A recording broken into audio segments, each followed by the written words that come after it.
All right, welcome back. Fall elections are right around the corner, and qualifying was July 20th through the 22nd. So we thought we'd bring you through some of the gambit and let you at least see the names.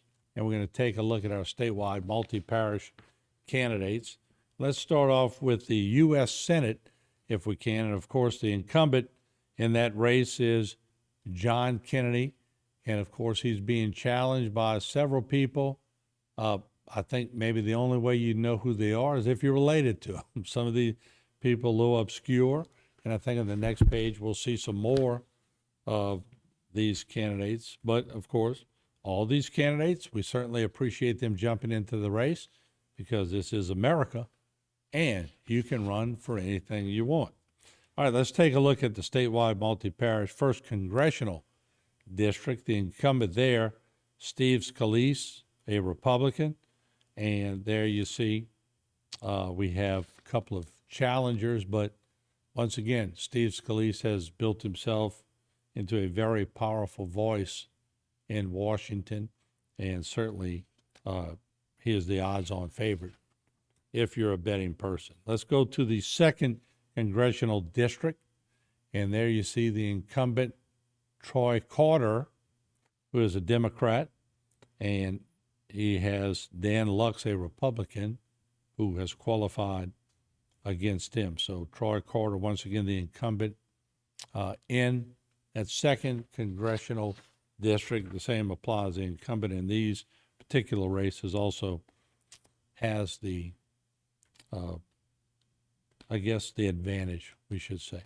Third congressional district of Louisiana, Clay Higgins is the incumbent, and he has a little bit more competition that we could certainly see. 1, 2, 3, 4, 5, 6, 7 people have qualified to run against Clay Higgins. Let's move right along, if we can, in our sixth congressional district. Gary Graves, who's also poised himself into a very powerful position. He's the Republican incumbent, and he's drawn two challengers, one a Republican and one a Libertarian.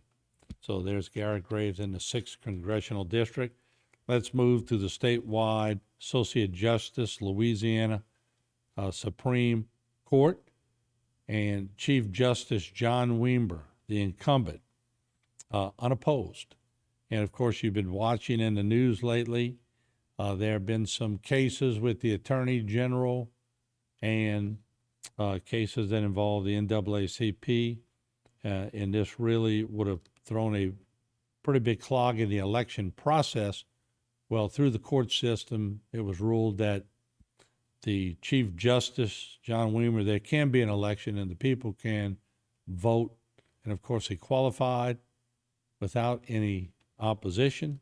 So Chief Justice John Weimer, congratulations. Of course, he's from this area and he has served the people quite well. As we move along into the Court of Appeals, First Circuit, Division B, there you see Mitch Terrio, the incumbent, Judge Mitch Terrio, a Republican, unopposed. So congratulations to Mitch Terrio. Once again, also served the public very well, and I'm sure that's why we see unopposed on some of these, because some people are pretty smart out there and they know that they cannot win some of these races, so they just stand outside and wait their turn. And that's an acknowledgement of the job sometimes that people have done while there.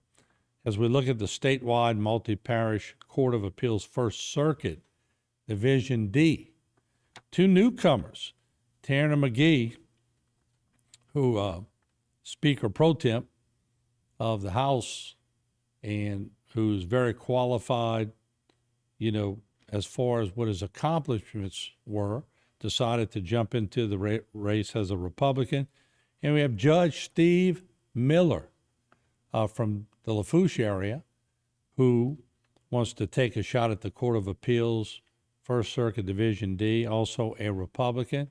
We had both of these gentlemen on Bayou Time. Both are very highly qualified, Both are very personable people, and both have assured us here at HTV at least that they're very respectful of their opposition. So that's a good thing. Hopefully we'll see a very clean campaign, as they both have worked very hard at what they have done. And we love to see those clean races as they take effect. But just to let you know, we're going to try to just put the names out, because whenever somebody gets in a race, it takes a lot for them to go and qualify.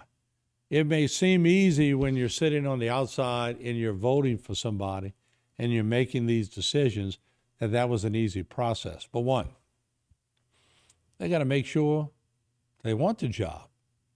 They got to make sure they're going to be passionate about the job. They got to make sure their family wants them to be in that position. They got to make sure they have the resources to make it work, mainly finances to make it work. So there's a lot that goes in to positioning, and it takes a process.